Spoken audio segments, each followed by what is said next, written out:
Banks moved more than $2 trillion in dirty money around the globe to serve oligarchs, terrorists, and criminals.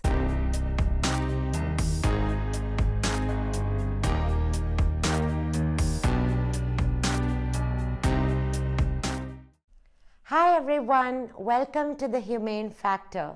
Last week, I spoke about how several humanitarian crises like terrorism, human trafficking, and war thrive only because of a financial system that allows these activities to take place.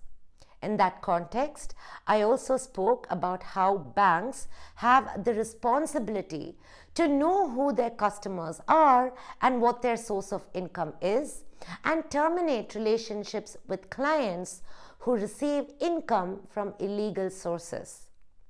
If you haven't watched that video, please check it out. I'll leave the link in the description below. Today, I'm going to pick up from where I left off. I'll talk about how banks can save the world from international crimes by making it as difficult as possible for criminals to finance their activities.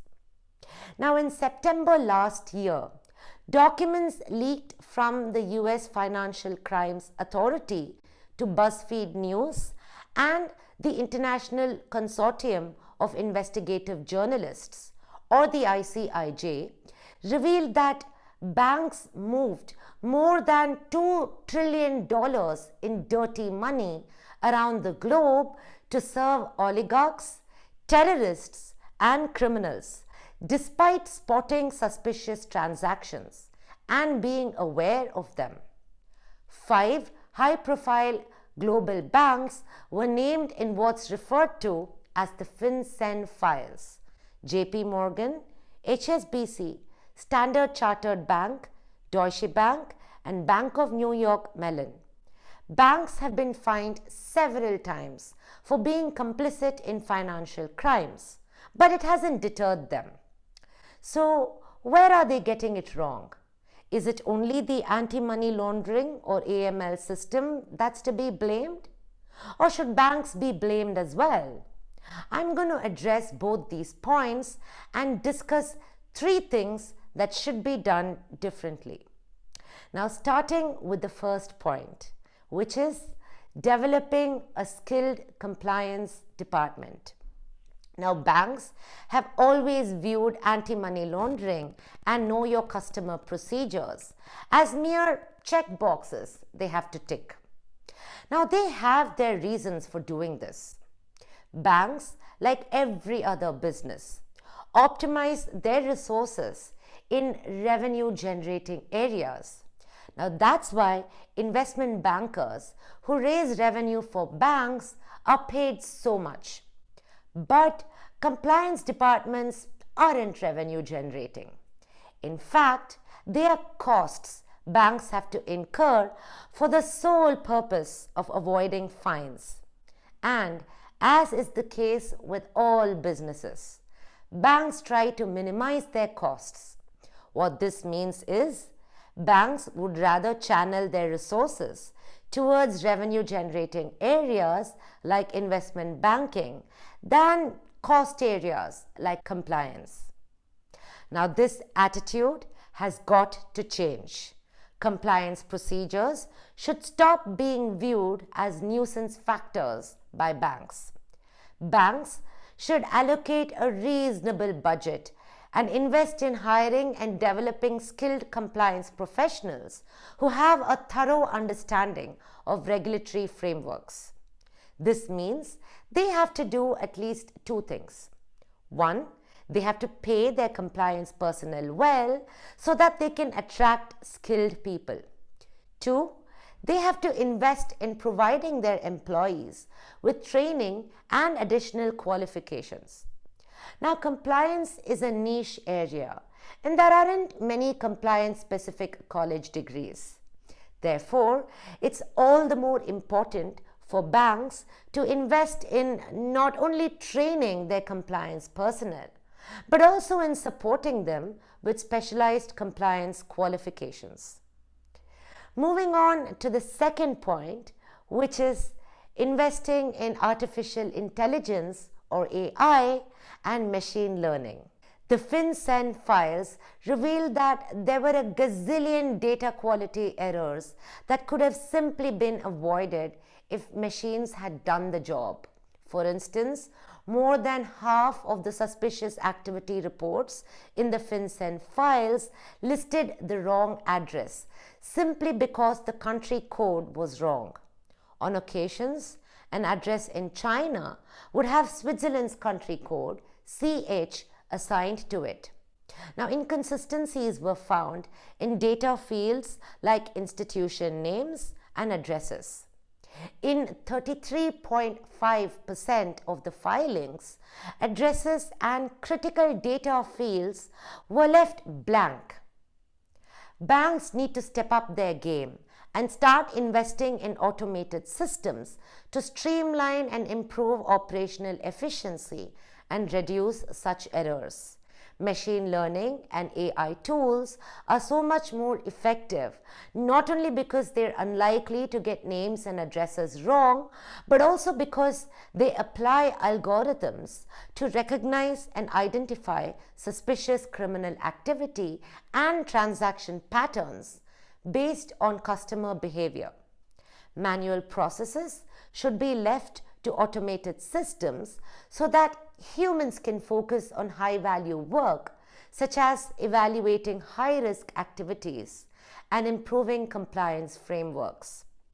Now, another thing that came to light in the FinCEN files was that suspicious transactions were identified in advance, but banks failed to report them to regulatory authorities. Now, a probable solution to this is that the bank's systems can be linked with law enforcement agencies so that automatic blocks can be implemented on certain transactions. Moving on to the third point, hold bankers personally and criminally accountable. Now, several banks have been given huge penalties for being complicit in financial crimes, but this has had zero impact in terms of changing their behavior. Do you know why? Because however large the penalties are, they are only a tiny fraction of the bank's profits. Now, banks are okay with paying these fines because the revenue they get from maintaining relationships with fraudulent clients is much higher than the fines they pay.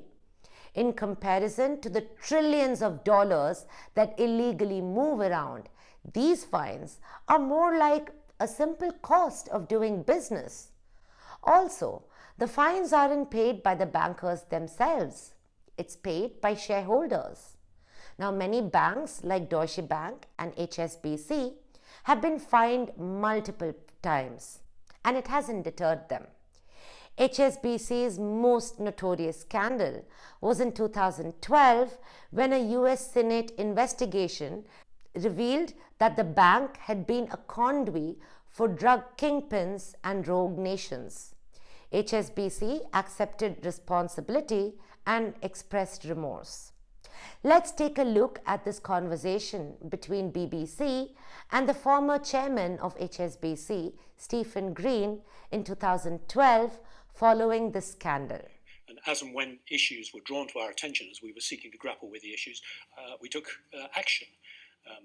I think one must acknowledge that there were some failures of implementation. HSBC has expressed its regret for that. I share that regret. But it's a company I'm proud to have worked for because it's a company that's always sought to do the right thing. And when things have gone wrong, and let's face it, things do go wrong in the world, when things have gone wrong, they worked hard to fix it. This is the company that I know and respect. They're publicly committed to fixing what went wrong, and I'm confident they will do so. Does this affair, though, not demonstrate that risk management and compliance took a back seat at HSBC while the bank ruthlessly pursued profit? No, I don't think it demonstrates that. I think it demonstrates that these were complex matters, and like I say, there were failures of implementation. But it's the job of any bank to make sure that its compliance is up to supporting its business. Does HSBC really work towards fixing things that go wrong? But before I answer that, Let's take a moment to look at what financial crimes experts have to say about the FinCEN scandal. They argue that it's the existing AML systems that should be blamed and not the banks themselves. Take a look at this conversation between Rachel Woolley, director of FinErgo, a company that delivers AML and compliance technology, and CNBC. We're seeing, of course, there's some really terrible things that are happening, and there's no question that the financial institutions can do better in terms of their compliance. But I think we need to look at the bigger picture too. So there's a lot more stakeholders that are part of this entire process, and I think if we looked close enough, there's weaknesses in each of those links. And really, I suppose, until we close off those weaknesses, we're not really going to get to a place where we're adequately addressing financial crime issues.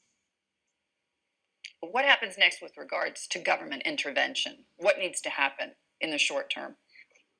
Sure. I think, we've seen some of that already. So certainly in advance of the leaks coming to light, we've seen some activity from the US regulators, extending AML requirements to a number of different financial institutions that weren't previously entirely in scope.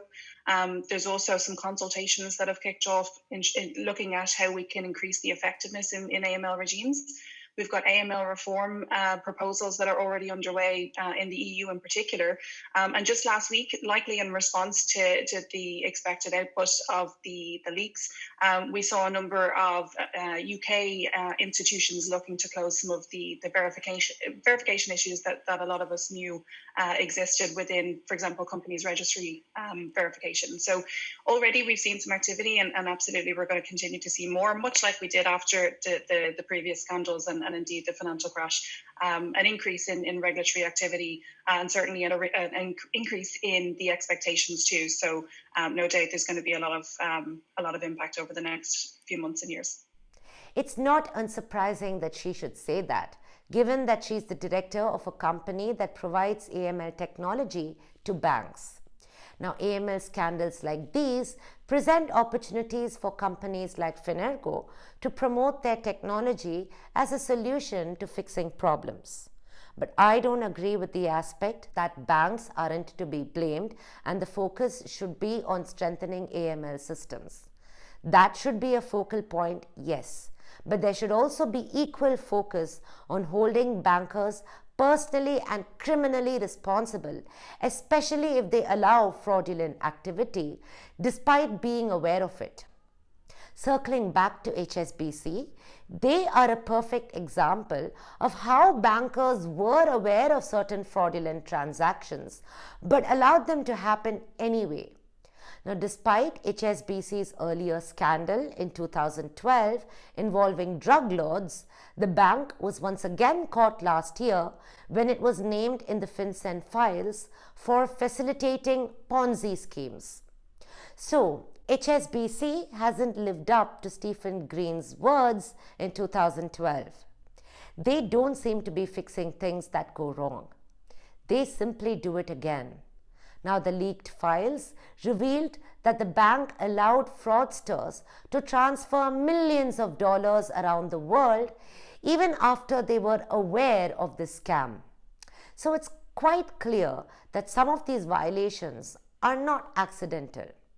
The worst part is the Ponzi scam that HSBC was part of targeted thousands of poor people from East Asian and Latino communities in Colombia and Peru. And the impact of the scam was not just financial. It even led to the death of an investor who was bludgeoned with rocks. So, it's important to hold bankers personally and criminally accountable, especially when it comes to light that they acted with knowledge and intention. Banks should also have their licenses suspended or even revoked in case of repeat violations. Now, this would set a good example for other banks if they don't want to face similar consequences. If the punishment isn't strong enough, banks will continue to pay tiny fractions of their bloated profits as fines and be completely okay with it.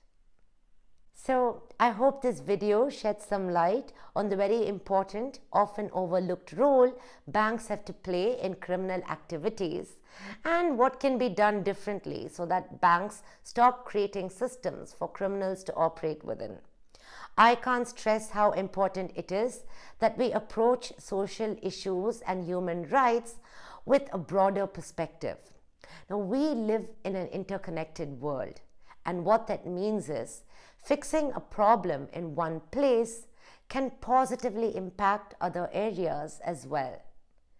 So please subscribe to this channel and stay tuned for videos every Wednesday and Saturday on things that we should know and speak more about. Until next time.